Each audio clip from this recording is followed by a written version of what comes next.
Donc, ce soir, notre invité, je remercie Christophe, qui est venu nous parler donc de Golgotha, le Hmm. grand rendez-vous du Christ avec la seconde mort.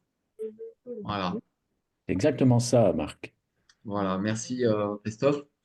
On va prier Bien pour sûr, introduire ce moment, puis après on laissera la parole à Christophe qui pourra commencer. bien sûr. Eh bien, notre Dieu, nous te remercions en tout cas pour ce temps que tu nous donnes, tant d'études, tant de méditation, de réflexion, de questionnement. On approche tout doucement, petit à petit, d'un sujet très important, très perturbant, très mystérieux, il faut le dire, et nous venons avec beaucoup d'humilité devant ta face pour essayer de comprendre ce qui s'est passé donc à Golgotha, en tout cas. Donc que ton Saint-Esprit nous aide et nous dirige dans cet approfondissement, encore une fois, dans cet évangile qui, j'espère, nous anime chaque jour. Garde-nous dans ta paix et que ces minutes qui vont suivre soient interpellantes, déroutantes, dérangeantes, mais assurément édifiantes, en tout cas pour certains. Nous l'espérons tous, et nous t'avons prié au nom de Jésus-Christ. Amen. Amen. Bon, ben écoutez, si j'ai la main, je vous remercie encore une fois d'être là. Si vous êtes là, c'est que vous avez envie d'en savoir plus sur ce titre de cette seconde mort, de ce qui s'est passé à Golgotha. Je vous souhaite donc tous la bienvenue donc, sur Méditation et Prière sur cette plateforme. Et, euh, J'attire votre attention sur le fait que vous puissiez ouvrir à la fois votre entendement et votre cœur, encore une fois, sur cette croix qui est si peu prêchée à mon goût. Je peux me tromper, et qui résolverait énormément de problèmes dans nos vies, problèmes d'ordre psychique, psychologique, voire même physique. En tout cas, il y a beaucoup de choses qui se trouvent sur cette colline et bien sur ce mont du crâne qui s'est passé il y a un peu plus de 2000 ans. Et voilà, je veux juste avancer avec vous petit à petit pour arriver à comprendre quand la Bible parle de la seconde mort, qu'est-ce qu'il faut comprendre tout simplement de cette seconde mort. S'il y a une seconde, c'est qu'il y a une première. Il n'y a que deux morts dans la Bible. Je trouve que c'est un sujet qui n'est pas assez creusé parce qu'on vit comme ça son christianisme au jour le jour, tranquillement, du dimanche au dimanche. Et puis bon an, mal an, bon ben voilà, on est bien, pas trop bien, plutôt bien. Et puis voilà, et puis quand il s'agit d'aller au pied de Golgotha, ben oui, on entend très souvent les mêmes choses. Jésus-Christ est mort pour moi, pour mes péchés. C'est pas faux, hein? C'est pas faux. Mais enfin, une fois qu'on a dit ça, qu'est-ce que ça chauffe? Qu'est-ce que ça change? Est-ce que ça réchauffe les cœurs? Est-ce que c'est en capacité de modifier ma journée, de modifier ma semaine? Est-ce que ça me rapproche davantage de Christ? Je ne sais pas. C'est à vous de répondre pour vous-même. Personne ne peut répondre pour l'autre. Alors je vais tout simplement commencer par voir un petit peu qu'est-ce qui fait que la mort de Jésus, eh bien, c'est un sacrifice suprême, supérieur à toutes les autres morts.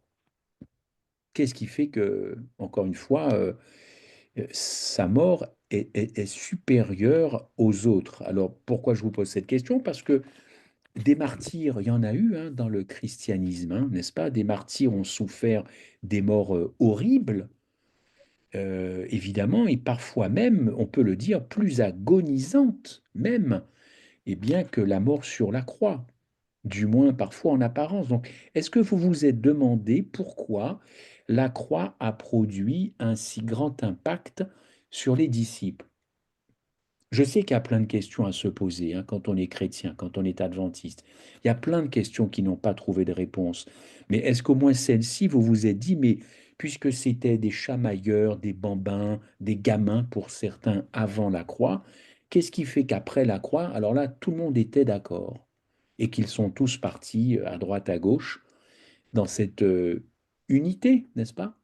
Qu'est-ce qui fait que pourquoi cette croix produit un si grand impact? Et aussi sur les premiers chrétiens, évidemment. Vous savez que les disciples ont passé 3 ans avec le Christ, ils ont voyagé avec lui, ils ont dormi avec lui, ils ont mangé avec lui, ils ont marché avec lui, ils l'ont entendu prêcher, ils ont été enseignés par le Christ, ils ont été témoins de ces miracles extraordinaires, n'est-ce pas? Et en dépit de ça, et en dépit de tout cela,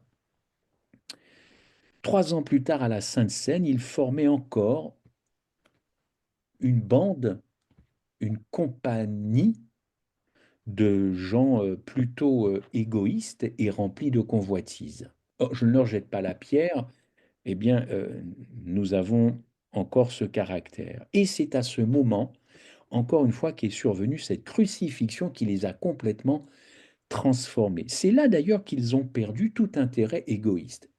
Quand on regarde à la croix, quand on s'identifie à ce que le Christ a fait, il s'en est terminé de l'égoïsme dans nos vies, n'est-ce pas? A priori, a priori. Oui, Donc ça va. maintenant ils Et sont toi? prêts. Ils sont prêts à se donner totalement pour le Christ, à aller jusqu'à mourir pour le Christ. Mais pourquoi? Pourquoi? Écoutez, ces 12 bonhommes, je le dis avec beaucoup d'amitié, ils ont bouleversé le monde à cause de la croix et surtout de la signification de la croix. Parce que des pendus, ils en ont vu des pendus, puisque Rome pendait, pendait, pendait, pendait, pendait. Donc c'est pas nouveau de voir un homme pendu à la croix qui s'appelle Jésus. Rome crucifiait beaucoup, quand je dis pendu, pendu au bois, c'est l'expression de Pierre, mais Rome crucifiait énormément de personnes. Là, par contre, en revanche, cette croix, ce Christ, ben, ça les a bouleversés. Et pas que les disciples. Regardez l'apôtre Paul, j'espère que vous avez vos Bibles et que vous prenez des notes. Sinon, c'est pas la peine de rester sur la plateforme. Vous allez oublier ce que j'ai dit d'ici lundi soir, mardi matin.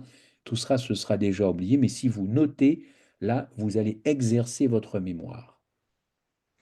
Qu'a dit l'apôtre Paul en Galates 6, verset 14? Vous connaissez bien ce verset. Je ne veux me glorifier en rien d'autre qu'en Jésus-Christ et Jésus-Christ crucifié.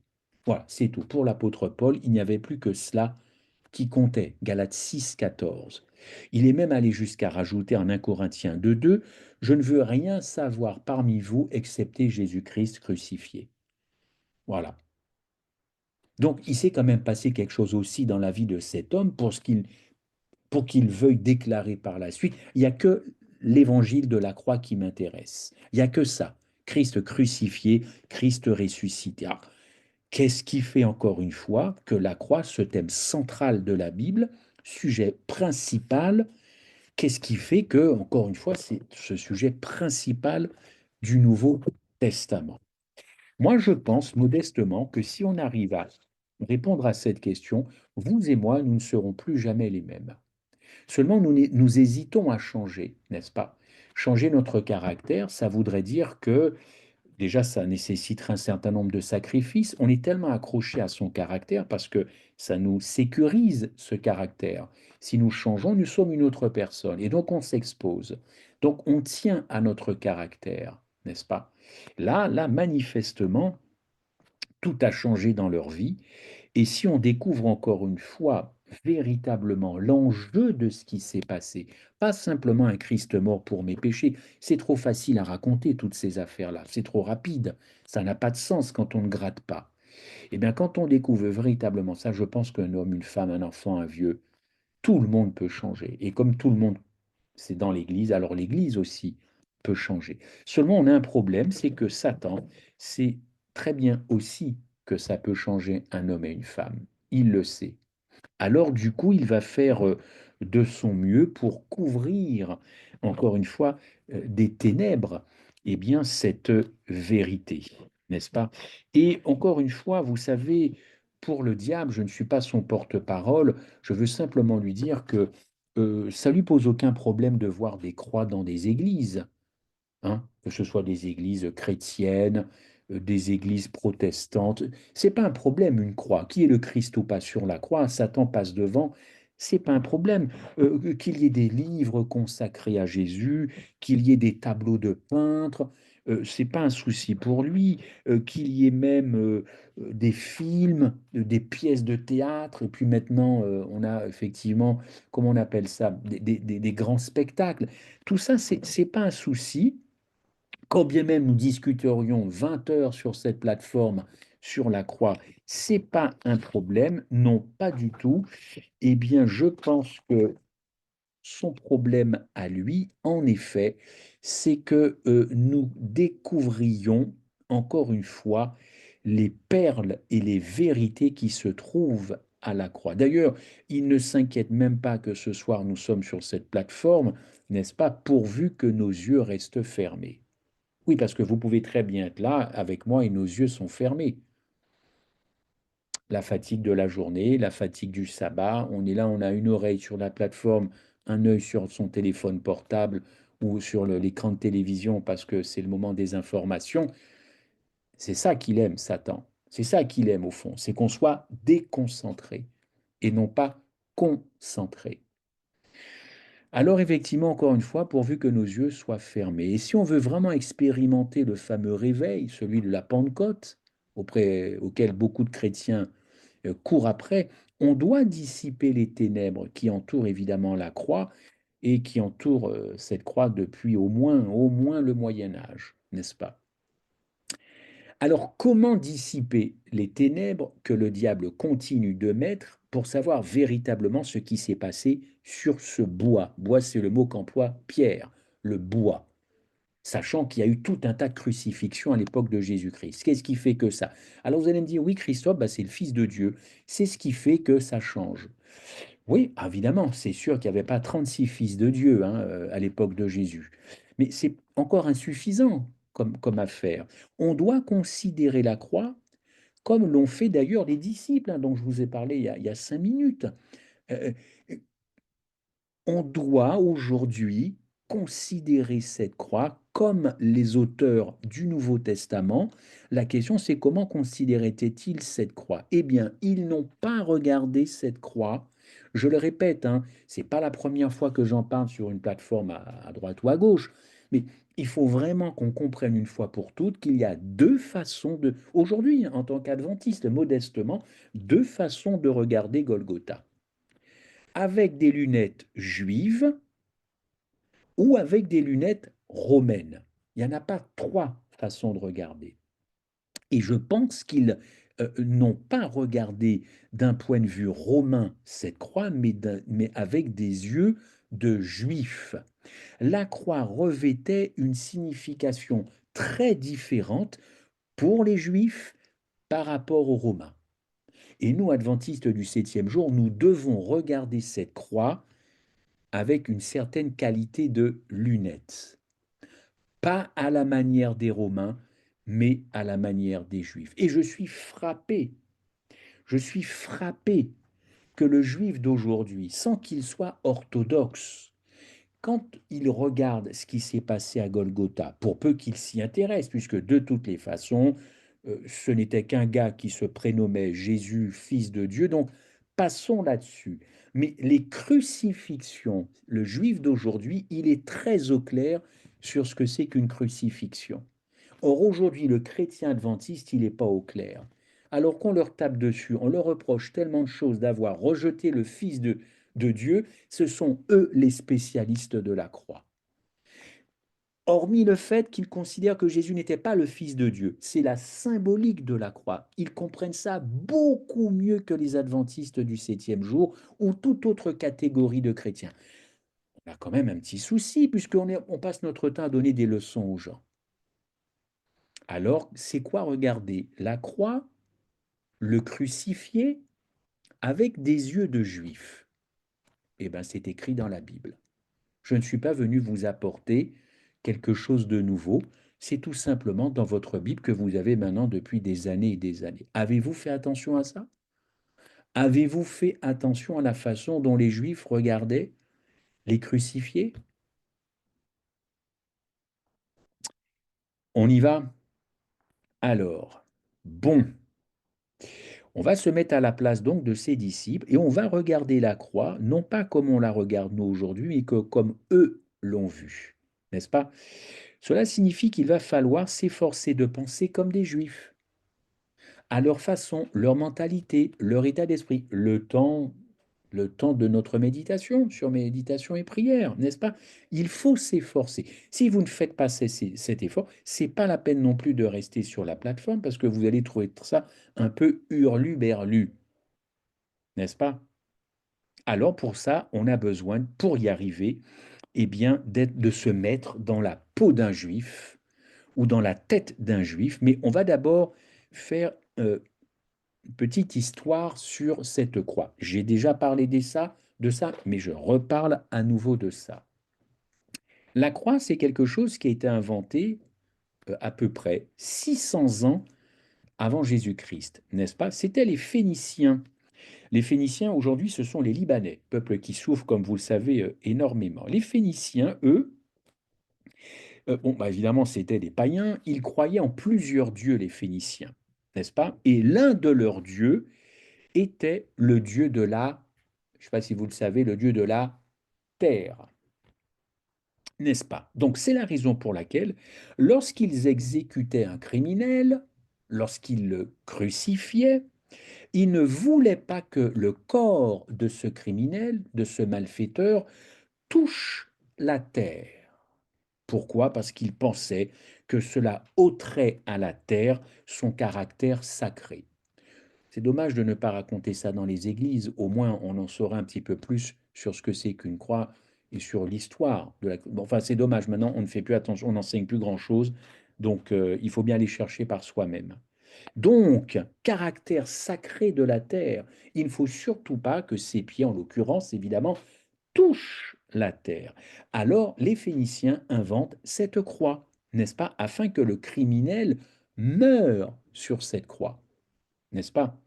Alors, qu'est-ce qui s'est passé donc avec le temps? Les Égyptiens arrivent sur la chaîne de l'histoire et ils empruntent cette idée de crucifixion aux Phéniciens et les Romains qui, eux, piquent cette idée donc aux Égyptiens et donc ils ont, entre guillemets, raffiné un peu eh bien, cette mort en utilisant tout un tas de trucs, mais grosso modo, les Romains, eux, ils crucifiaient, vous le savez, je l'espère, les esclaves en fuite, qui étaient nombreux du temps de Jésus-Christ, et puis les pires criminels.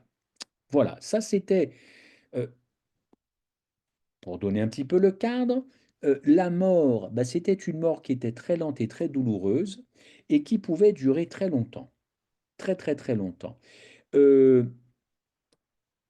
il y a des récits historiques, n'est-ce pas, sur les crucifixions, notamment. On peut en savoir, et si vous voulez en savoir plus, voyez un petit peu les écrits des historiens romains, notamment Cicéron et Celsus, qui ont écrit, encore une fois, sur tous ces crucifiés. OK? Pourquoi on accorde autant d'importance, encore une fois, euh, à ce sujet? Eh bien, tout simplement parce que ces historiens romains, ils ont un peu décrit en détail, bon là c'est un petit peu le côté un peu difficile, la condition du crucifié. À un moment donné, ça se passe assez mal sur la croix. Il faut savoir que la gangrène, à un moment, s'attaquait aux mains et aux pieds, que l'exposition du corps eh bien, était à des températures extrêmement froides, parce qu'en Palestine, à l'époque, il faisait froid la nuit et très très chaud l'été.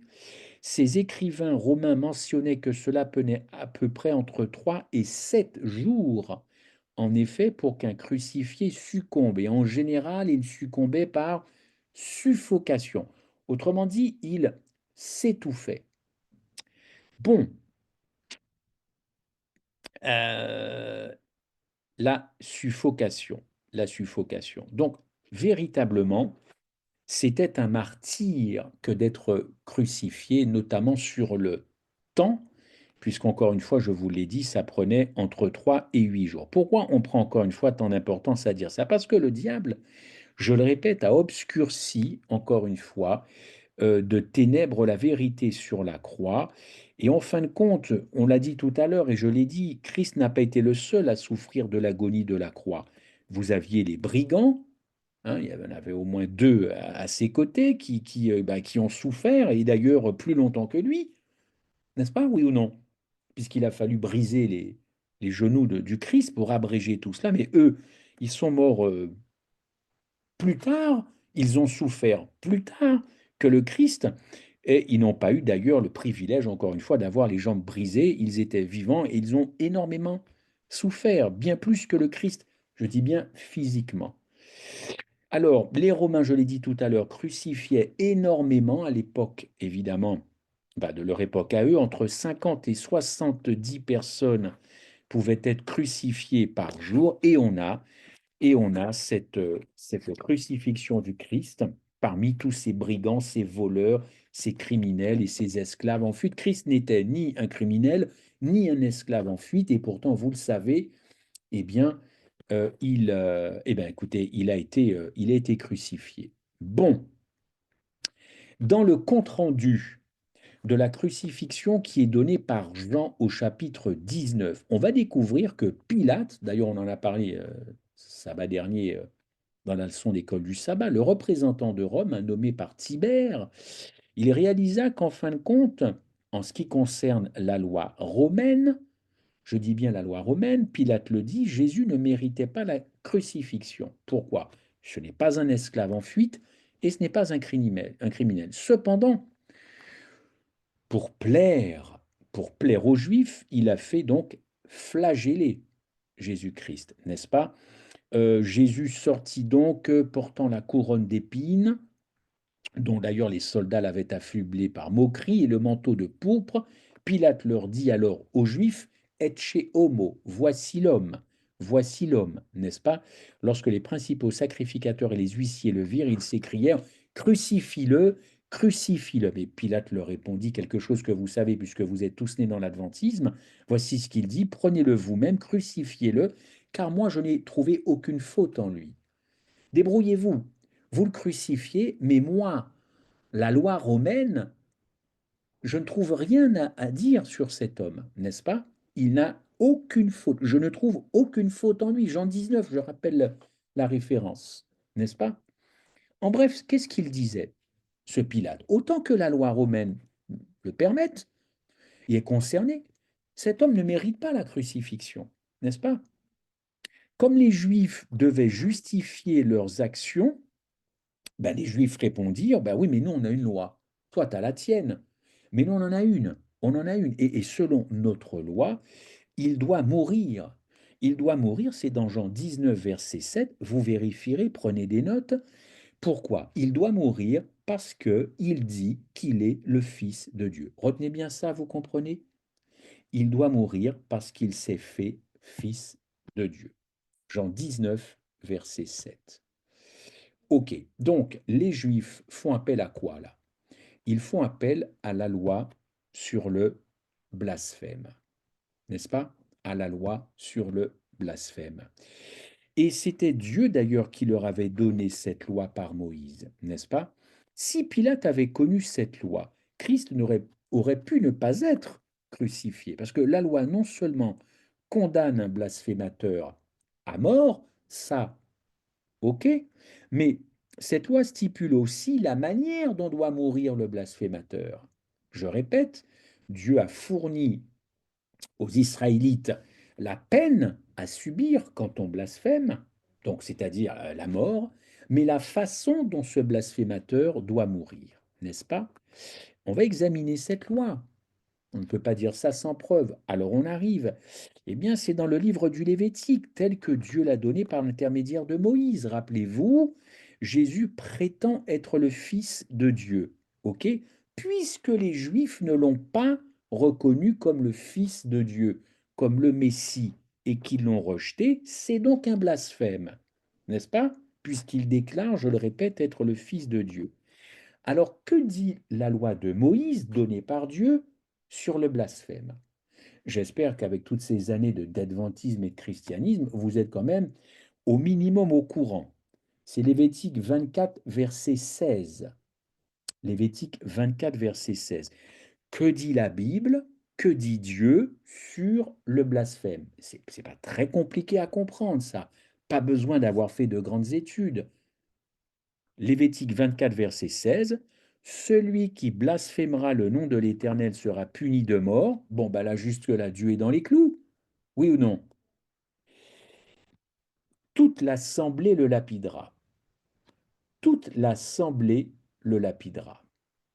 Voilà. Alors, qu'est-ce qui colle ou qu'est-ce qui colle pas? Ceux qui sont là, est-ce que vous avez compris qu'il y a un problème? Toute l'assemblée le lapidera. C'est la loi de Moïse, donnée par Dieu lui-même. En fait, la crucifixion n'était pas une méthode d'exécution juive. Je répète, la crucifixion n'était pas une méthode d'exécution pour les Juifs. Les Juifs ne pratiquaient pas la crucifixion, pas du tout. Au contraire, les Juifs avaient horreur de la crucifixion, horreur. J'imagine que dans vos vies, vous devez avoir horreur de certaines choses. Eh bien, les Juifs, c'est la même chose. Ils avaient horreur de la crucifixion. Le livre de la loi stipulait qu'un blasphémateur devait être lapidé à mort par la congrégation. Est-ce que les Juifs connaissaient Lévitique 24, d'après vous? D'après vous? Mais bien sûr que oui, qu'ils connaissaient Lévitique 24, n'est-ce pas? Nous, on les connaît pour les lois sanitaires, entre autres. Eh bien, bien sûr que oui. Alors moi, j'ai juste une question. Pourquoi ont-ils tant insisté pour que Jésus soit crucifié? Si leur propre loi, donnée par Dieu à Moïse, dit que c'est la lapidation.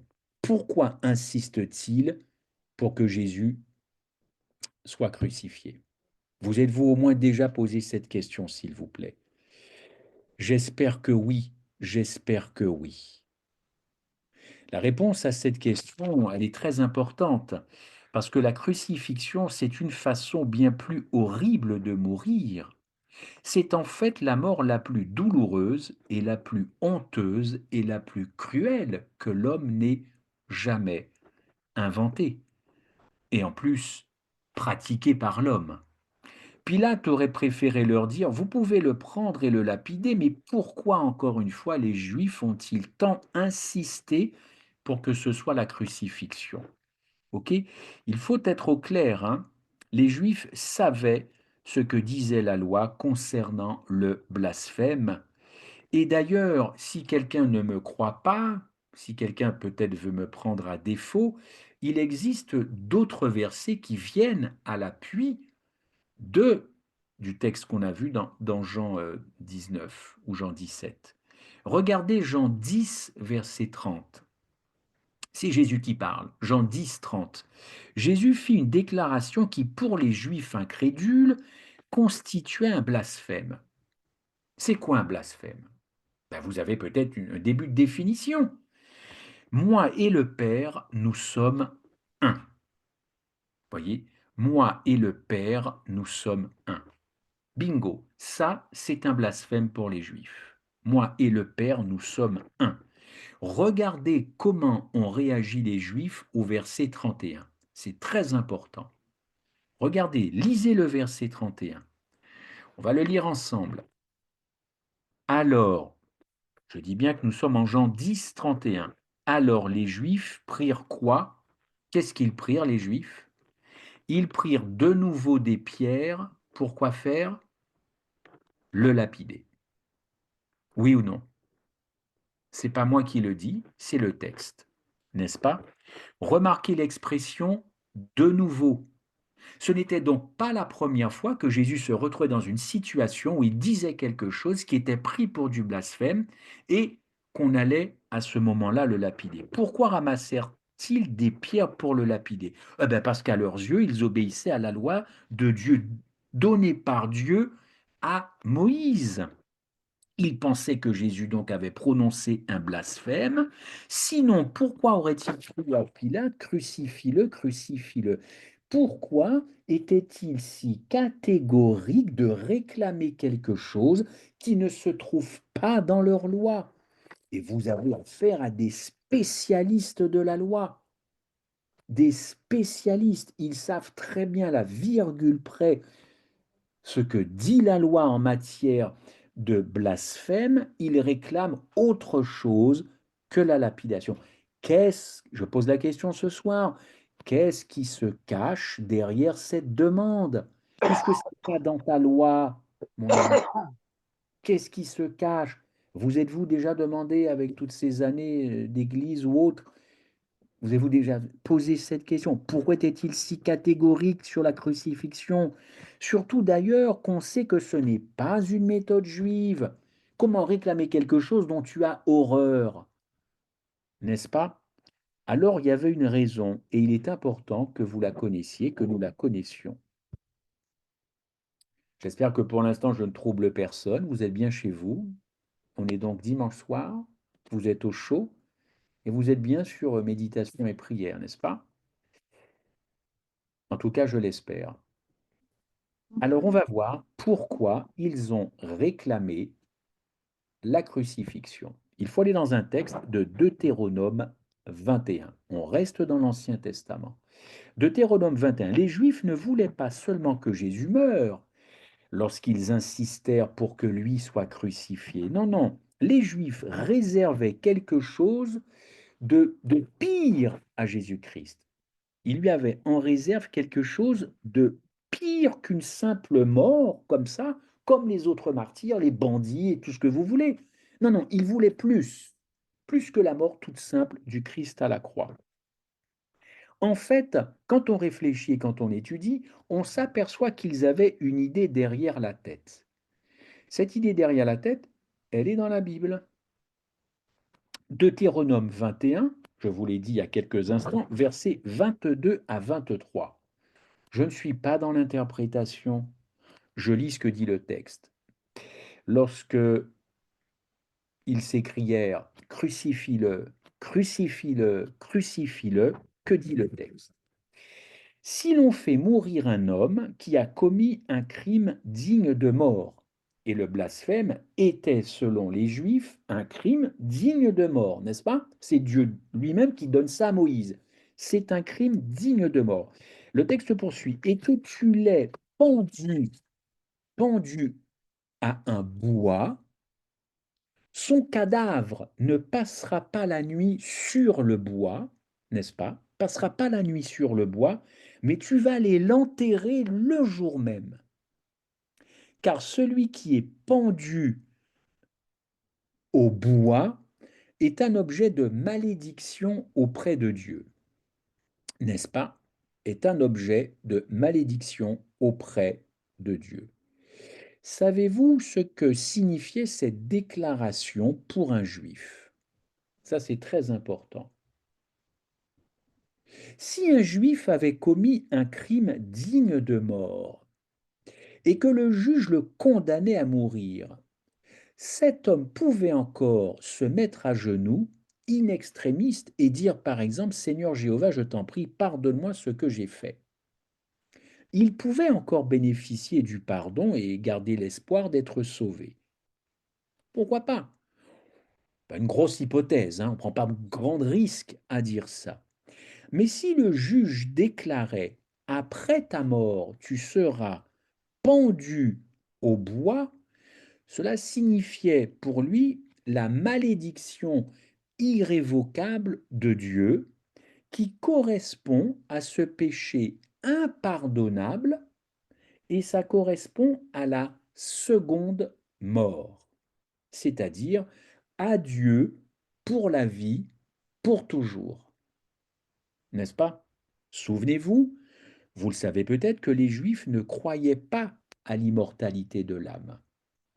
Donc pour eux, quand tu es mort, tu es vraiment mort, n'est-ce pas?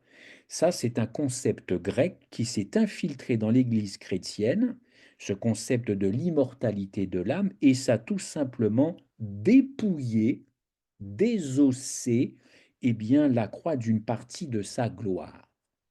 Car si vous croyez à l'immortalité de l'âme, en fin de compte, la mort ne représente tout simplement que la séparation de l'âme et du corps. Ton corps reste mort, mais ton âme continue de vivre. Donc il te reste encore quelque chose de vivant, puisque quelque chose de toi subsiste encore, ton âme, n'est-ce pas? Donc tu n'es pas vraiment mort.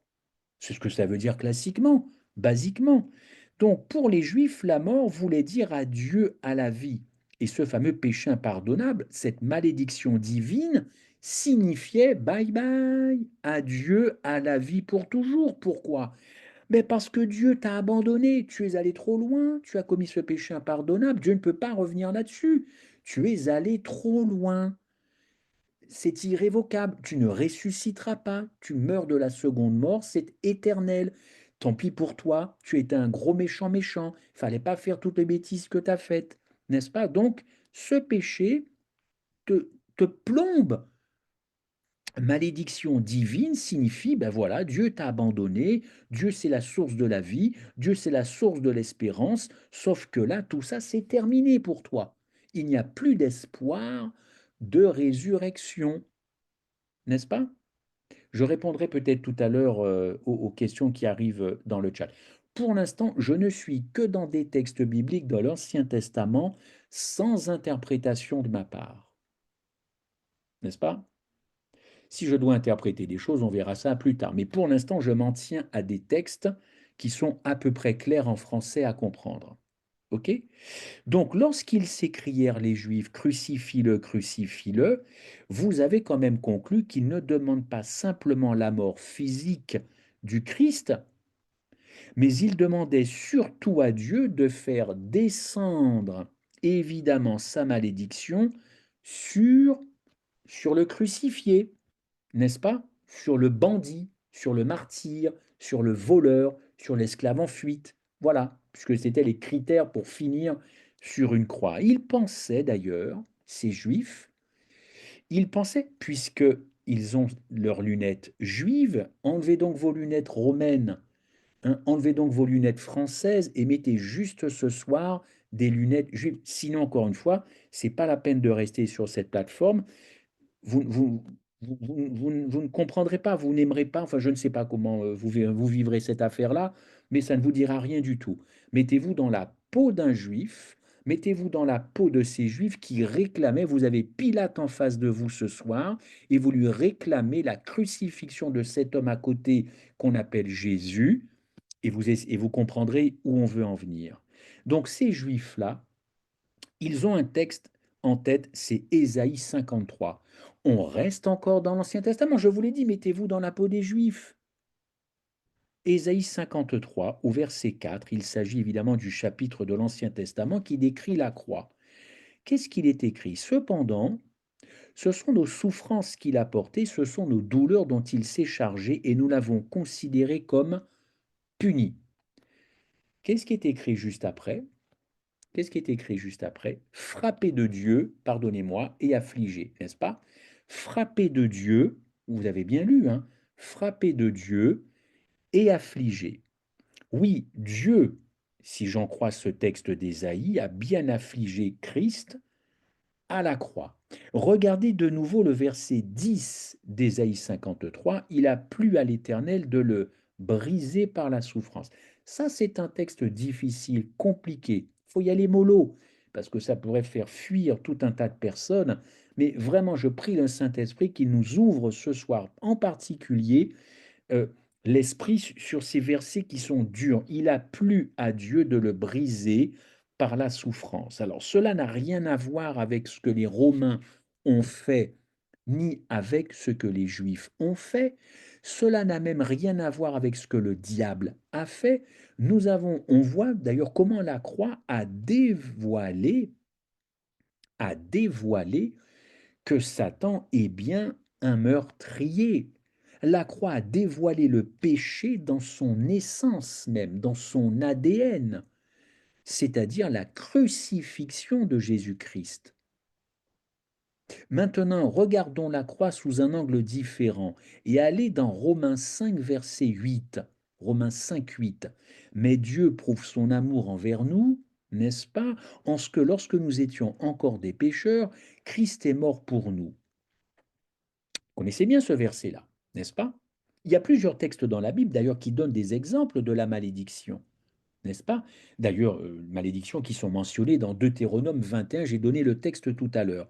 Un bon exemple de malédiction se trouve dans Josué 10. Notez Josué 10 et vous lirez plus tard dans la semaine cette histoire. D'ailleurs, lisez tout le chapitre de Josué 10 pour être au clair. Mais cependant, ce chapitre doit être lu dans le contexte d'un autre texte, c'est Genèse 15 et le verset 13 et 16, parce que c'est là que nous apercevons la vraie raison pour laquelle Dieu a recommandé évidemment, évidemment la destruction des Cananéens. Donc deux textes à mettre en parallèle. Je répète, Genèse 15, verset 13 à 16 et le chapitre de Josué 10.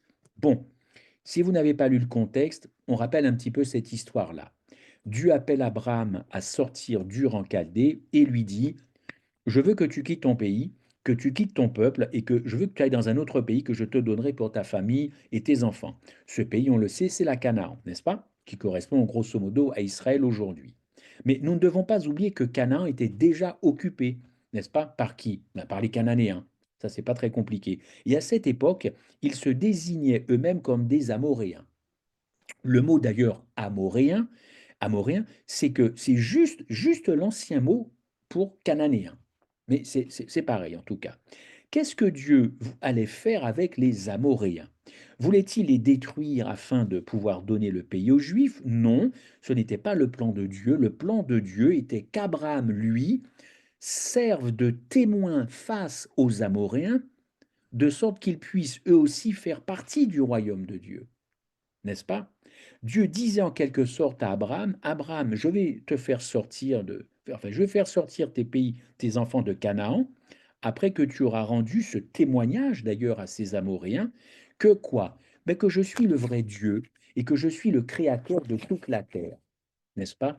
Et j'emmènerai tes enfants en Égypte où ils seront esclaves. Je donnerai aux Amoréens 400 ans de sursis. Pendant tout ce temps-là, ils auront le temps de m'accepter ou de me rejeter comme le Messie. Nous lisons dans Genèse 15, verset 16, à la quatrième génération, donc à la fin de ces 400 ans, tes enfants reviendront ici, donc en Canaan, car l'iniquité des Amoréens n'est pas encore à son comble. En d'autres termes, lorsque, c'est moi qui parle là, je rajoute un petit peu les choses. Lorsque vous reviendrez et que toutes les tribus cananéennes me rejetteront encore délibérément, puisqu'ils ont eu 400 ans pour réfléchir que ça n'a pas suffi, et volontairement, alors leur période de probation est terminée. La période de probation, vous savez ce que ça veut dire. Terminée, ils auront, ces Amoréens, ces Cananéens, atteint le point de non-retour. J'ai donné 400 ans, ça n'a pas suffi, ils se sont positionnés, ils m'ont rejeté, maintenant c'en est fait.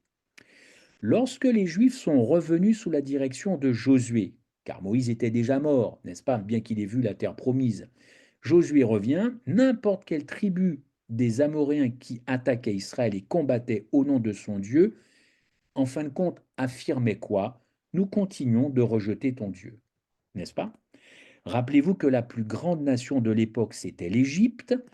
Dieu avait libéré les Juifs de l'Égypte. Sa victoire sur le Pharaon et son armée fut la meilleure preuve que Dieu donna aux autres nations qu'il était le plus grand, le Dieu des dieux de n'importe quelle autre nation. Dans Josué 10, je reviens, c'est un peu long, pardonnez-moi, dans Josué 10, il nous est dit que lorsqu'Israël entra dans la terre promise, le roi de Gabaon reconnut que le Dieu d'Israël était le vrai Dieu. Et il se rangea du côté des Juifs et de Josué. 5 autres rois ont refusé. Et ils se dirent les uns les autres, si nous nous unissons, nous serons plus forts, n'est-ce pas, que ces deux nations, c'est-à-dire les Gabaonites qui ont reconnu Dieu et les Israélites. Donc 5 contre 2, effectivement, le rapport de force est réglé. Donc ils ont attaqué Josué, ils ont attaqué Gabaon. Naturellement, les Juifs ont gagné la guerre, Dieu était de leur côté. Remarquez ce que Josué fit aux 5 rois qui furent capturés. C'est pour ça qu'il faut lire tout Josué 21. Qu'est-ce qu'il a fait aux 5 rois capturés? Parce que c'est là que ça devient intéressant. Il les prit, il les présenta premièrement à la congrégation formée de qui? Ben, de Juifs et de Gabaonites. Pour l'instant, ça n'a pas tellement changé. Il leur fit ensuite cette déclaration.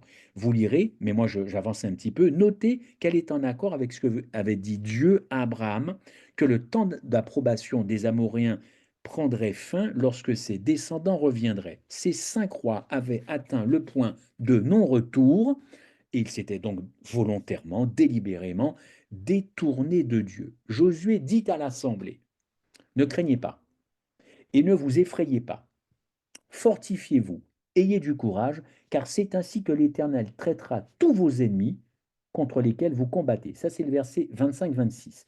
Toujours de Josué 10. Tous ceux qui attaquaient Israël combattaient en fait contre Jéhovah. C'est ainsi que Dieu les traitera. Après cela, Josué les frappa, les 5 rois, et il les fit mourir. Tchou, tchou, tchou, les 5, terminés. Et ensuite, il les a pendus à 5 arbres, un pour chaque arbre. Pour l'instant, l'arithmétique est respectée.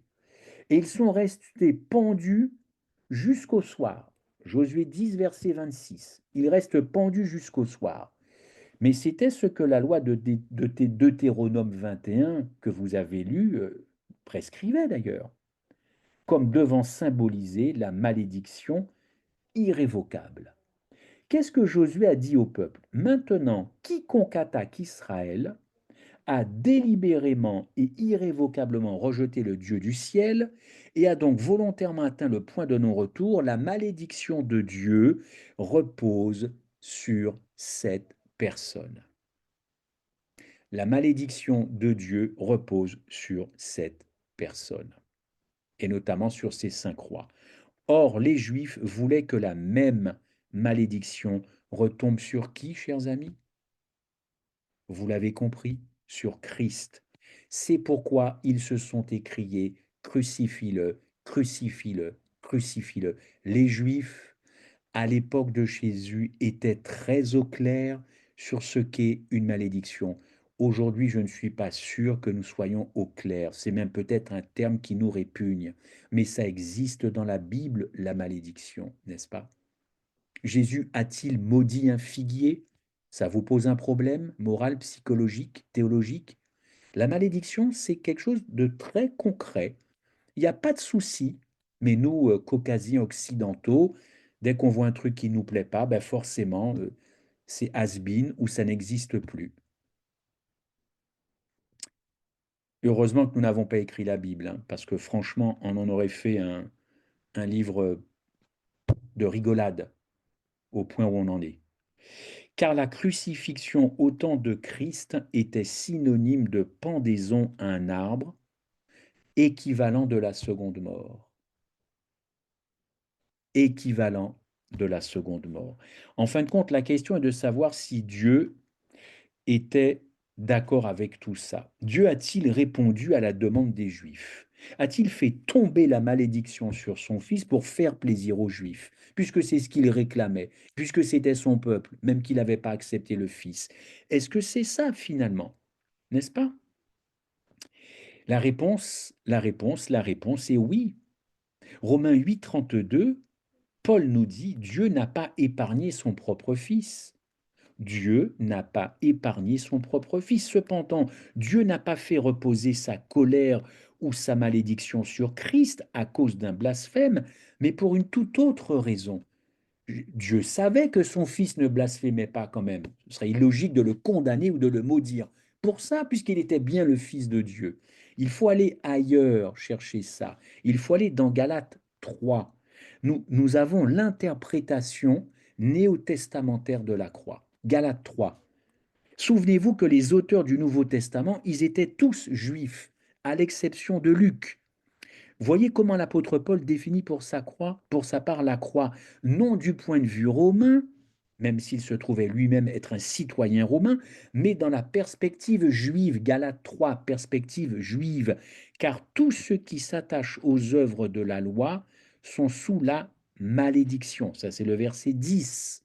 Tous ceux qui s'attachent aux œuvres de la loi sont sous la malédiction. La phrase les œuvres de la loi, telle qu'elle est telle qu'elle est évidemment employée dans le Nouveau Testament, ça équivaut aujourd'hui au mot que l'on emploie, c'est-à-dire le légalisme. Les œuvres de la loi égale légalisme, n'est-ce pas?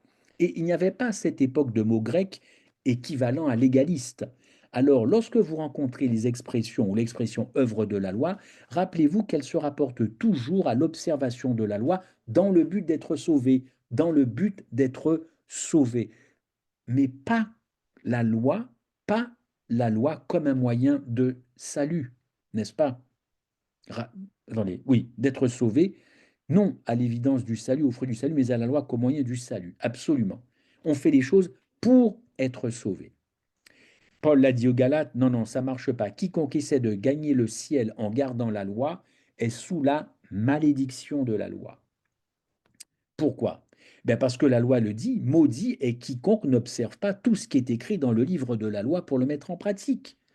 Ça, c'est Galates 3, verset 10. En d'autres termes, si vous voulez aller au ciel par la loi, vous devez l'observer dans tous ses détails et tous les jours et continuellement et H24, n'est-ce pas? Si vous échouez sur un seul point, une seule seconde, boum, vous tombez sous le coup près de la malédiction.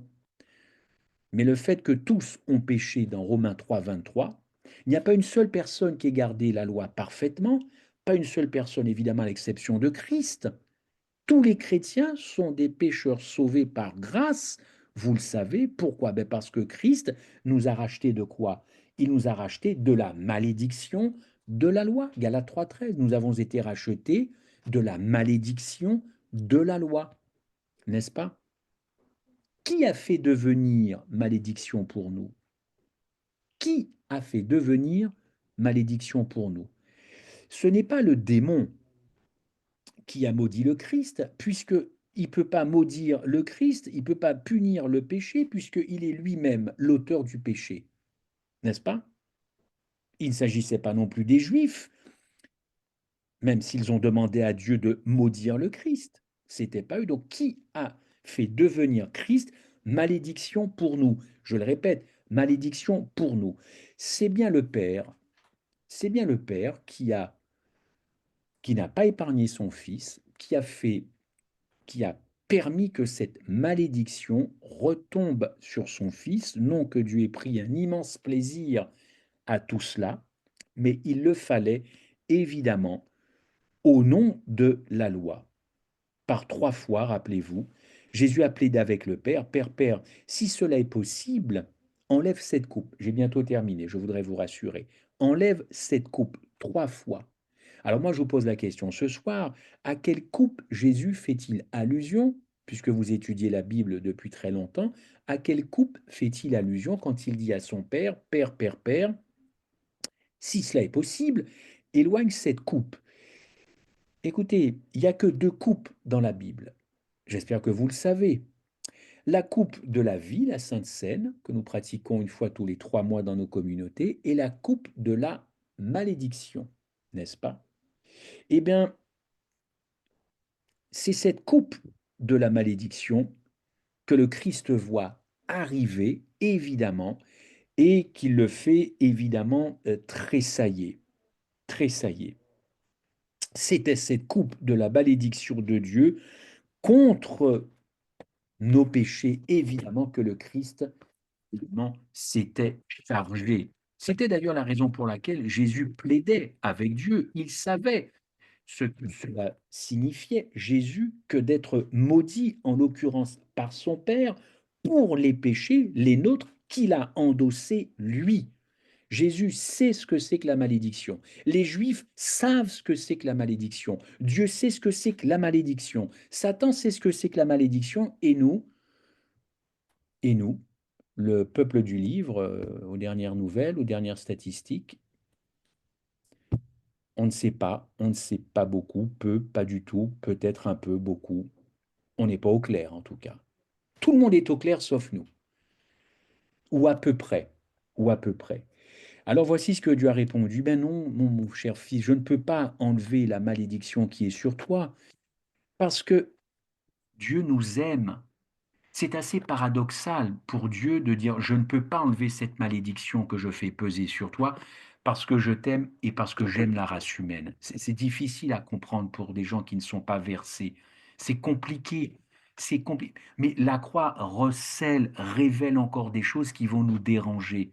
Si nous acceptons cela par la foi, nous allons baigner dans la félicité de la gloire de Dieu.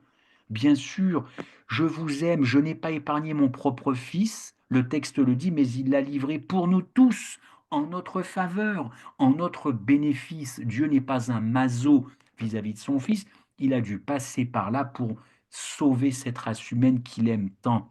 Le texte le dit toujours, Galates 3,13.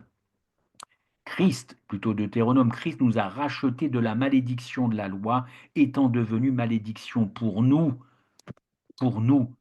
Galates 3,13, maudit est quiconque pendu au bois. Paul l'a compris, ça. Que faut-il de plus pour que nous acceptions par la foi cette affaire de malédiction alors que tout ça s'est baigné dans l'agapé? Qu'est-ce qui pose un problème? À chaque fois, et je terminerai là, et je rentrerai véritablement dans la seconde mort, mais ça c'était une petite porte d'entrée. On ne peut pas atterrir directement. Il fallait d'abord que nous comprenions ce qu'a été à ce moment-là la malédiction venant du ciel contre son propre fils. À chaque fois que vous lirez le Nouveau Testament, n'est-ce pas, que la croix était un bois. La croix, c'était un bois, c'était un arbre. Souvenez-vous que les Juifs ne pensaient pas donc à un poteau.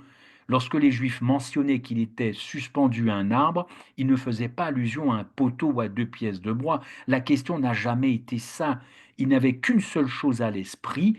Si tu es suspendu à un arbre, ça équivaut d'être maudit par Dieu. Les Juifs l'ont compris et aujourd'hui encore, ils comprennent ça. Vous savez, dans Acte 5, verset 27, les disciples ont été emmenés devant le Sanhédrin. Ils ont été punis, ils ont été flagellés et ont reçu l'ordre de ne plus prêcher au nom du Christ. Notez d'ailleurs ce que Pierre dit au verset 29. Pierre et les autres apôtres répondirent, il faut obéir à Dieu plutôt qu'aux hommes. Voilà finalement des disciples qui sont prêts, ça y est, à mourir pour le Christ. C'est fait, ils sont prêts. La croix les a transformés. Et au verset 30, le Dieu de nos pères a ressuscité Jésus que vous avez tué et pendu au bois. Pourquoi Pierre emploie le mot bois et n'emploie pas le mot croix? Pourquoi? Parce qu'il sait ce que ça veut dire que d'être pendu au bois. Lui aussi, Pierre, il sait que vous êtes objet de malédiction quand vous êtes pendu au bois, n'est-ce pas? Il avait Deutéronome 21-23 dans sa tête. Vous avez amené la malédiction sur lui, mais Dieu l'a ressuscité des morts. Ça, c'est ce qu'il dit, Pierre, parce qu'il n'a pas commis de blasphème. Il a porté la malédiction pour nos péchés. Christ est mort afin de nous sauver de nos péchés. Il est ressuscité, il est notre justification. Paul aussi l'exprime. Romains 4. Chers amis, je ne vais pas être plus long. Je ne vais pas être plus long parce que bon, voilà, je vais juste terminer sur cette petite, petite réflexion. 1 Pierre 2, 24. Pierre explique ce qu'il voulait dire quand il a déclaré que Jésus avait été suspendu au bois pour nous. Je terminerai juste là-dessus. 1 Pierre 2, 24. Il est écrit, lui qui a porté lui-même nos péchés en son corps sur le bois, c'est-à-dire l'arbre, n'est-ce pas? Il emploie le mot bois, comme je vous l'ai dit, et non le mot croix, parce qu'il sait qu'il y a une affaire de malédiction. Alors, il y a aujourd'hui des gens qui pensent que Christ ne pouvait pas mourir de cette seconde mort, puisqu'il avait évidemment prédit en Matthieu notamment sa résurrection, et en effet, oui, oui, il est ressuscité le troisième jour. Comment peut-il expérimenter une mort dont on ne revient pas, puisque c'est lui-même le Fils de Dieu, et que lui-même, encore une fois, prédit sa résurrection? Comment peut-il expérimenter cette seconde mort? Je vais terminer justement avec un seul texte, Hébreux 2,9, que je traiterai dans 15 jours plus profondément. Hébreux 2,9, il souffrit la mort pour tous. il souffrit la mort pour tous. Écoutez, ce ne peut pas être la première mort qui est mentionnée dans ce texte, parce que les croyants qui acceptent le Christ, comme on dit, n'est-ce pas, doivent encore mourir de cette première mort, n'est-ce pas? Nous mourrons. Il y a plein de gens qui sont morts aujourd'hui, un paquet de gens sur la surface de la terre qui sont morts. Si Christ était mort de la première mort, pourquoi les gens continuent encore de mourir? Pourquoi? Il a bien expérimenté une mort justement pour que nous ne puissions pas connaître cette mort. Je vais juste m'arrêter là. J'espère que je n'ai pas été trop compliqué, en tout cas, mais je voulais juste ce soir mettre l'accent sur le fait que à la croix, ce n'était évidemment pas une mort particulière, classique pour les Juifs.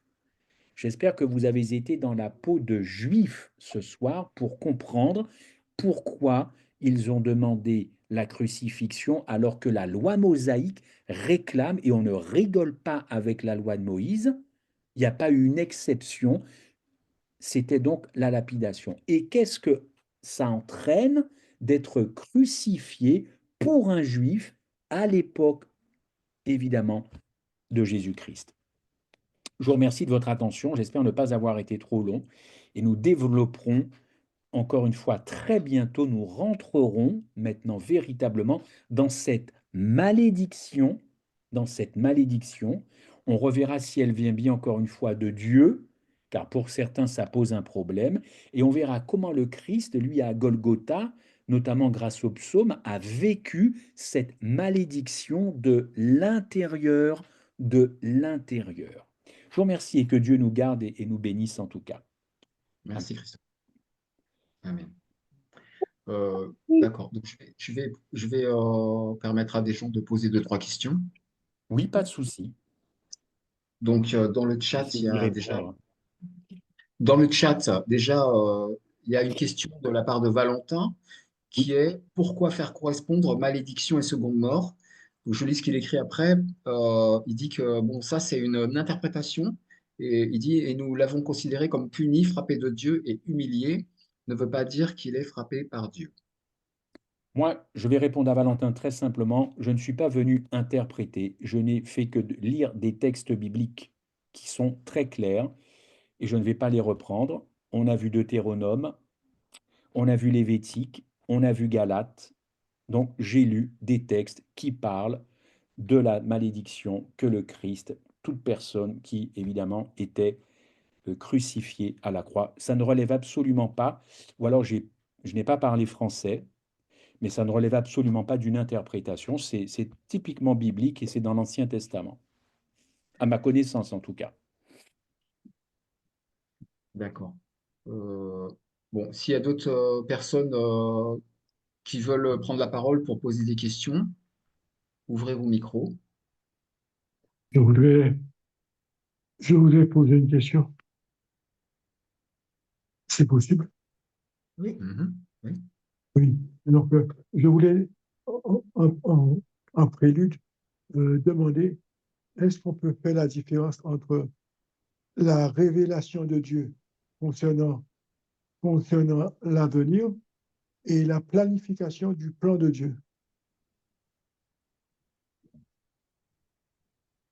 Est-ce que vous pouvez reposer votre question, frère? Oui, je m'interrogeais sur la révélation, les Oui, révélations de Dieu quant à l'avenir oui. et la planification du plan de Dieu. Alors, il faudrait bien que vous puissiez m'éclaircir même dans votre question. Il y aurait quelle Oui, relation entre la planification du plan de Dieu et la révélation de l'avenir? oui, parce Qu'est-ce que que vous entendez par là? Est-ce que vous avez un petit exemple pour nous éclairer? oui, l'exemple que je peux donner, c'est que Dieu dit, qu'il fait, en parlant de la croix, il dit ce qui va se passer Oui, au moment de la croix. oui. Mais, mais est-ce que c'était vraiment le plan de Dieu que les choses se passent comme ça? Alors, c'est une excellente question. C'est une excellente question. Je ne veux surtout pas présenter un Dieu cruel. un Dieu sanguinaire qui n'a aucune pitié pour son Fils. Quand bien même on saupoudrait tout cela de l'amour, parce que c'est facile, on peut parler des heures et des heures de l'amour, euh, ça ne risque pas de forcément de convaincre les uns les autres. On répondra à cette question la fois prochaine, mais elle est très pertinente parce qu'encore une fois, il faut respecter toutes les prophéties bibliques. On peut, et Jésus l'a fait lui-même, prévoir les choses, dire que les choses arriveront, n'est-ce pas? Mais au moment où la chose arrive, il n'est pas question de remettre en cause cette chose, puisque c'est biblique et c'est prophétique. Mais vivre la chose à ce moment-là, ça, c'est une autre affaire. Et c'est là que je voudrais que l'on rentre la prochaine fois. Si je vous annonce que demain, c'est lundi, c'est prophétique. Demain, c'est lundi.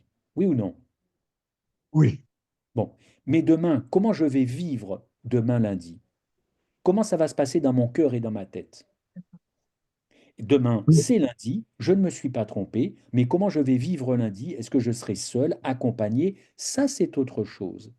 C'est pas forcément un exemple très pertinent. C'est juste pour vous dire que on peut prédire l'avenir, ça a été fait, mais quand cet avenir arrive, quand il est là, là, c'est une autre affaire. C'est vraiment une autre affaire. Ça ne remet pas en cause le temps prophétique. Je suis simplement en train de parler comment tu vas vivre ce temps que toi-même tu as annoncé. oui, Christ a annoncé qu'il finirait sur une croix. Maintenant qu'il est sur la croix, comment il vit cela? Ça m'intéresse. Tout le reste ne m'intéresse pas. Tout le reste ne m'intéresse absolument pas. Les élucubrations des uns des autres, il faut se fixer sur ce que les textes, quand on les recoupe, veulent dire. oui. C'est pour ça que je vous posais la question. C'est ça, oui. Excusez-moi de vouloir reprendre la parole. Pas de Euh, souci. Mais je, mon idée, c'est-à-dire, mon idée, c'est que quand Dieu dit certaines choses, Oui, c'est-à-dire des choses qui vont se passer dans l'avenir, c'est ce ça. sont des choses que Dieu prédit dans sa préscience. Tout à Mais fait. ce n'est pas obligé que ce soit son plan à lui. Ça fait partie de l'ordre de la liberté de l'homme de pouvoir prendre ses Ah oui, décisions. de ce côté-là, oui, si vous dites ça, d'accord, ok, oui, oui, d'accord, ok, ok. Oui, ben, bien sûr. Ah oui, non, je pensais que, ok, oui, ben, bien sûr, si Dieu a des plans pour nous demain, mais on a peut-être aussi nos propres plans, du coup. Oui, Et du coup, c'est plus les plans de Dieu. Oui, je comprends tout à fait. Dit comme ça, ok, je saisis mieux. Absolument. Et alors, quel rapport vous voulez faire avec la croix? Est-ce que vous voulez que, oui, qu'est-ce que parce vous que voulez dire? ce que je voulais faire, le rapport que je veux faire avec la croix, c'est que au départ, quand on regarde la, la, la progression du plan de Dieu, on voit la révélation de la mort de Jésus à travers le sacrifice d'Isaac Mhm. avec Abraham. Oui, Et, et on voit qu'effectivement que le Seigneur devrait effectivement mourir. Et oui, à chaque fois dans sa vie sur la terre, il est parti. Il n'est pas resté là chaque fois qu'on voulait le tuer.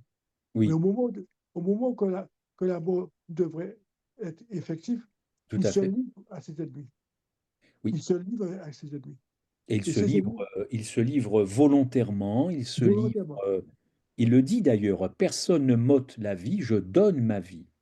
Parfaitement. Et ce Et que la vous dites est manière, très juste parce que plusieurs fois on a voulu arrêter le Christ, rappelez-vous, et à chaque oui, fois il disait, mon heure n'est pas n'est encore pas venue. encore venu. Mon heure n'est pas encore venue. Donc il a Et respecté évidemment le plan de son père, évidemment. parfaitement. Parfaitement. Mais la manière qu'il devait mourir, Dieu a dit comment que les hommes vont aller le tuer, mais ce n'est pas obligatoirement la manière que Dieu voulait qu'il meure. Ah, là encore, je vais m'en tenir au texte. Je ne vais pas vous dire autre chose, hein. Moi, je suis prisonnier des textes. J'essaie de les Mais, comprendre avec le contexte, hein. Donc, mais je suis plus devenu le texte aussi. écoutez, lisez Ésaïe, regardez les textes que on a cités. Ça n'a pas été une partie de plaisir pour Dieu de voir son fils dans cet état-là. Mais je peux vous dire que incarnant le péché depuis l'Éden jusqu'à son retour, car on a des citations très fortes dans la Bible et d'Ellen White, je dis bien le Christ à la croix incarnant le péché depuis Adam et Ève jusqu'à son retour, ça pèse Oui, sur un corps physique le péché, ça pèse et ça oui, détruit de oui, l'intérieur. Et quand on connaît le regard qu'a Dieu, saint, trois fois saint, sur le péché, quand je regarde un objet qui devient le péché, je finis par détourner mes regards. Je finis par détourner. Et ça, on va le voir la fois prochaine, Christ l'a véritablement ressenti, expérimenté, le déplaisir de Dieu vis-à-vis du péché. Tout ce que je dis, je le mets en corrélation avec le péché qui est destructeur dans nos D'accord. vies. Voilà. Je reçois tout ce que vous dites, c'est bien. Mais dans ce cas-là, Judas était obligé de le livrer alors. Écoutez, je ne suis pas dans le déroulement prophétique. Je prends le déroulement prophétique, frère, il n'y a pas de souci là-dessus, je prends le déroulement. Ce qui m'intéresse, c'est dans ce déroulement, les choses arrivent telles qu'elles ont été a priori prévues, en tout cas, et c'est ces points de fixation qui m'intéressent. Quand Jésus est à Gethsémanée, qu'est-ce qui se passe? Quand Jésus se retrouve devant Pilate, qu'est-ce qui se passe? Quand Jésus est à la croix, qu'est-ce qui se passe? Quand Jésus ressuscite au tombeau, qu'est-ce qui se passe? C'est super important. Quand il retrouve son Père au ciel, qu'est-ce qui se passe? Tout ça, on le sait, ça a été prophétisé en tout cas.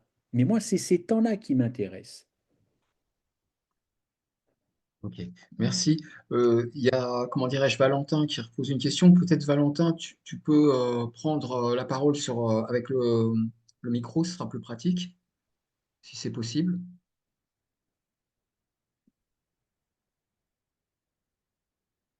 Je lis ce qu'il a.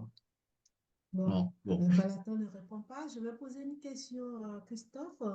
Oui. Euh, Puisque la croix, c'est la malédiction, est-ce que c'est une bonne chose d'avoir la croix chez soi ou prier devant la croix? Alors ça, Puisque c'est... c'est un objet, c'est symboliquement, c'est une Oui, bien malédiction, sûr. la croix. Écoute, moi, je ne sais pas non, mais je sais pas comment vous vivez votre foi, mais Mhm.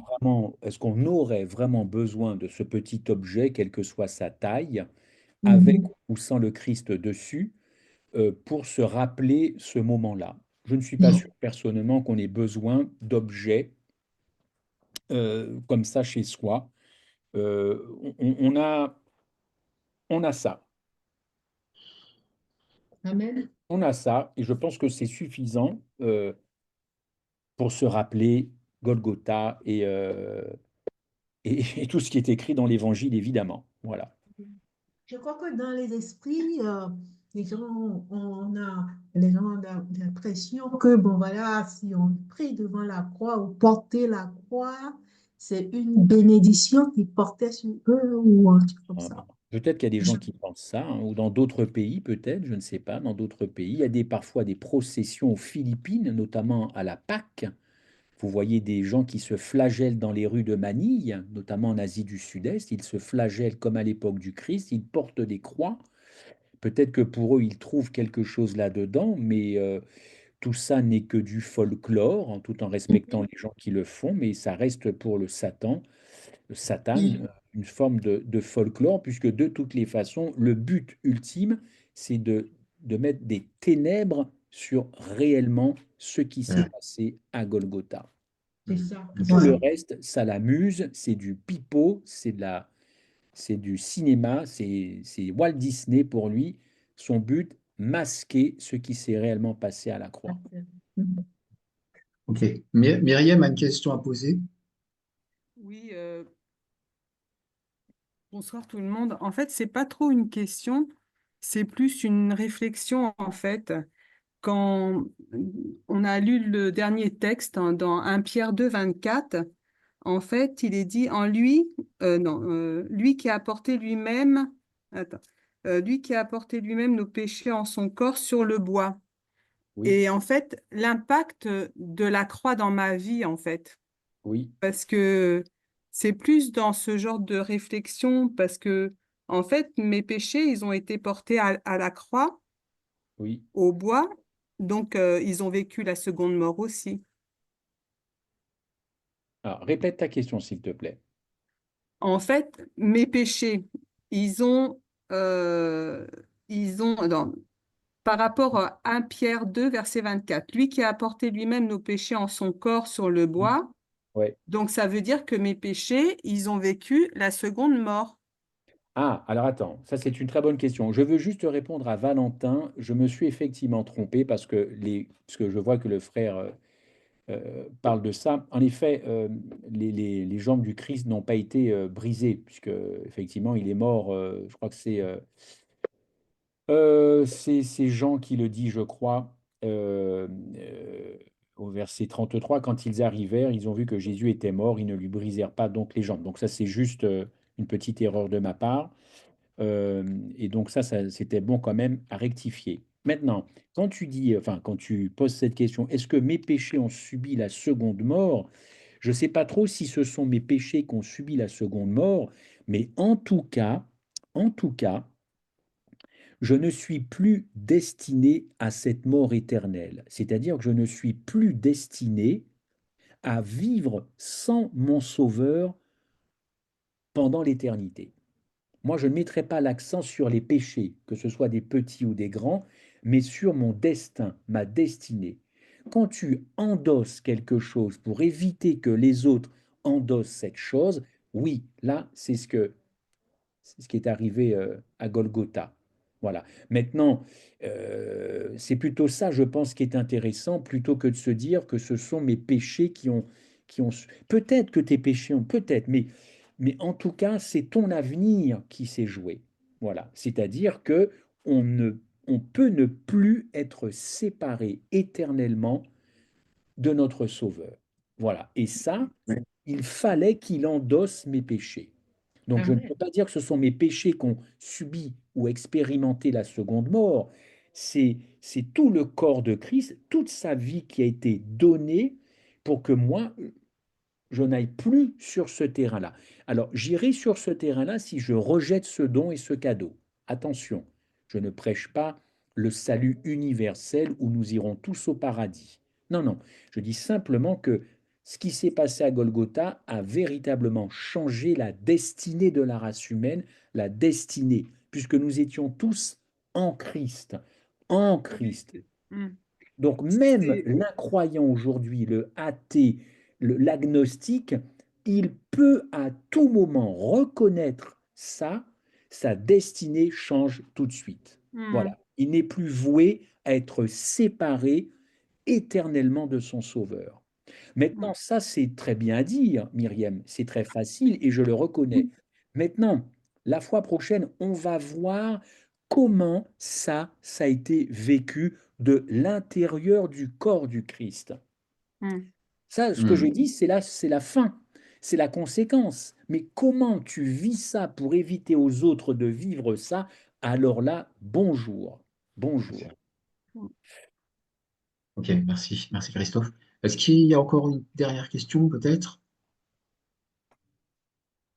Oui, je voulais encore poser une autre question, c'est à savoir à quel moment que notre Seigneur Jésus-Christ, le Fils de l'homme, devient l'agneau de Dieu. À quel moment il devient l'agneau de Dieu? C'est-à-dire, À quel moment qu'il entre en fonction? Parce que, Mais, parce que, parce que au départ, quand il est sur le parvis, hein, parmi ses frères, il joue le rôle, il est dans le rôle de prophète. Mais à quel moment qu'il devient l'agneau de Dieu? À quel moment que écoutez, les péchés du bon, monde sont portés sous lui? alors, c'est peut-être un autre Ouais, sujet, c'est mais un- l'agneau de Dieu, il a été immolé d'éternité en éternité, hein. Déjà, Adam et Ève, quand ils ont chuté et péché, le Christ s'est interposé, le Christ s'est interposé devant son Père pour dire, je prends leur faute, hein. Donc cet agneau-là, il est immolé depuis, alors véritablement immolé à Golgotha, mais ce sauveur, ce sacrifice, il est bien avant Golgotha, bien avant Golgotha, depuis l'Éden. L'agneau immolé, ça date pas de Lucifer au ciel, mais ça date dès l'instant que nos premiers parents ont chuté. Vous comprenez? Déjà en Éden, il a endossé encore une fois la désobéissance de nos parents et le péché de nos parents. Je ne crois pas dire de bêtises, puisque Adam et Ève ne sont pas morts tout de suite. Ils ont vécu plus de 900 ans, donc ils ne sont pas morts tout de suite après avoir mangé le fruit. Donc il a bien fallu pour qu'ils vivent, encore une fois, qu'un sacrifice ait eu lieu. Je crois qu'Ellen White nous dit d'ailleurs qu'il s'est présenté devant le Père et que le Père a accepté déjà ce sacrifice qui préfigurait Golgotha. Oui. Valentin, tu peux poser ta question en audio, s'il te plaît?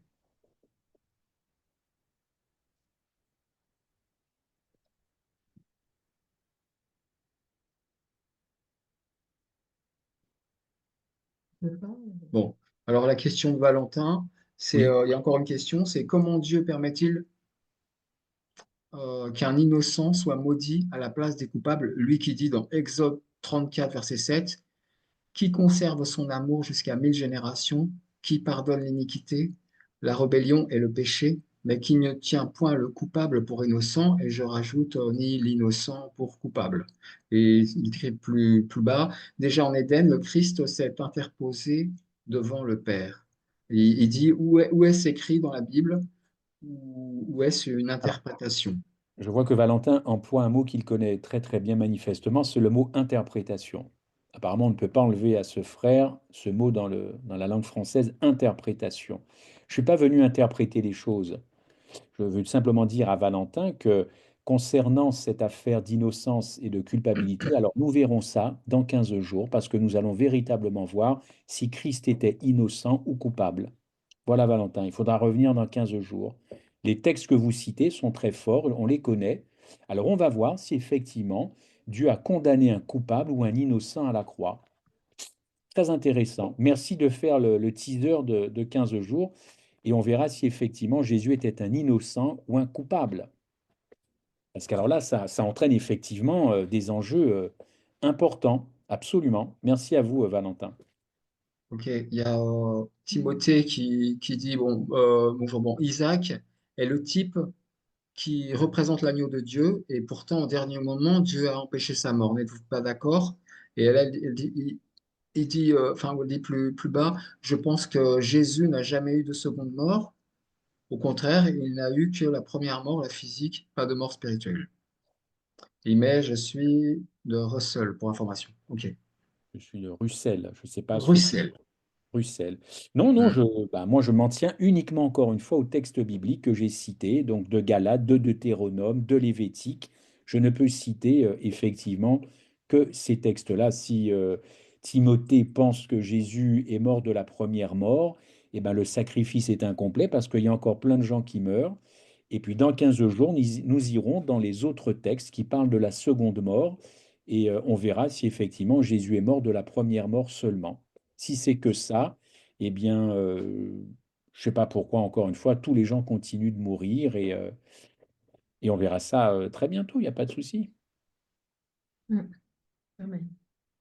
Amen. Je Ok. voudrais vite juste il faut que nous sachions que le salaire du péché, c'est la mort. C'est la mort éternelle. Et que Jésus a porté nos péchés. Et sa mort, c'était la mort éternelle. Mais le Père l'a trouvé juste pour le ressusciter. Et qui nous prouve que nous, aujourd'hui, nous, nous nous sommes héritiers de la vie éternelle. Sinon, nous n'avons plus rien du tout parce que nous sommes des pécheurs. Si Jésus n'a pas vécu cette mort, cette seconde mort pour nous, on ne serait pas ici aujourd'hui. Moi, je pense que le Christ est allé tellement loin que, que pour beaucoup, c'est inacceptable. Voilà. Et que c'est même inconcevable qu'il soit allé aussi loin. Aussi loin. Dieu merci, il est ressuscité, évidemment. Heureusement, il est ressuscité. Mais il est allé tellement loin pour nous que ça nous dépasse. Et parfois, ça peut même nous glacer, nous refroidir.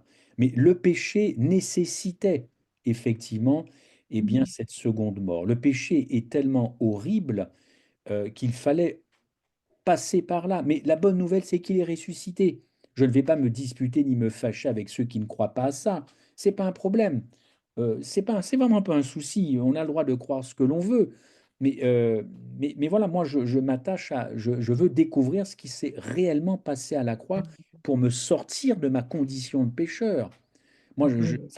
vivre dans le péché, ça, c'est pas intéressant quand on est un chrétien. Il y en a peut-être que pour eux, ça leur fait plus rien du tout, mais je trouve que c'est dégoûtant.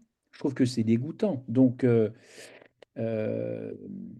voilà, ça m'intéresse pas le péché. Ça m'intéresse pas. Je voudrais, voilà, c'est dégoûtant. Ça sent mauvais, ça sent mauvais, et ça colle à la peau et voilà, et c'est pas intéressant une vie comme ça. C'est pas drôle ni pour sa femme, son épouse, ses enfants, ses collègues de travail, ses amis dans l'église.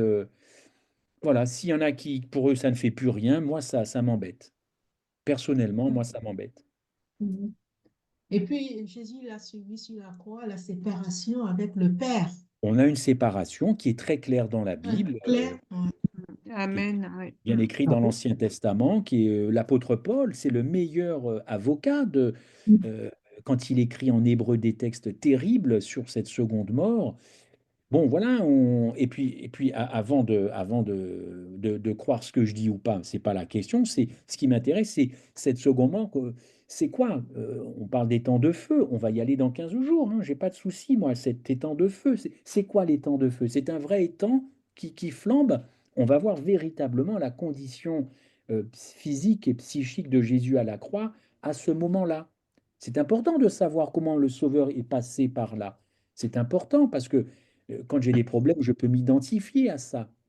Voilà, on parle de libre arbitre en ce moment dans l'école du sabbat, de liberté, tout ça, plutôt l'année prochaine, mais je veux savoir jusqu'où il est allé pour m'extirper, me sauver, moi et ma famille, et bien, et puis pour m'offrir encore une fois, non seulement une vie éternelle, mais une vie sur terre, voilà, plein d'amour, plein de paix, plein de joie, quoi.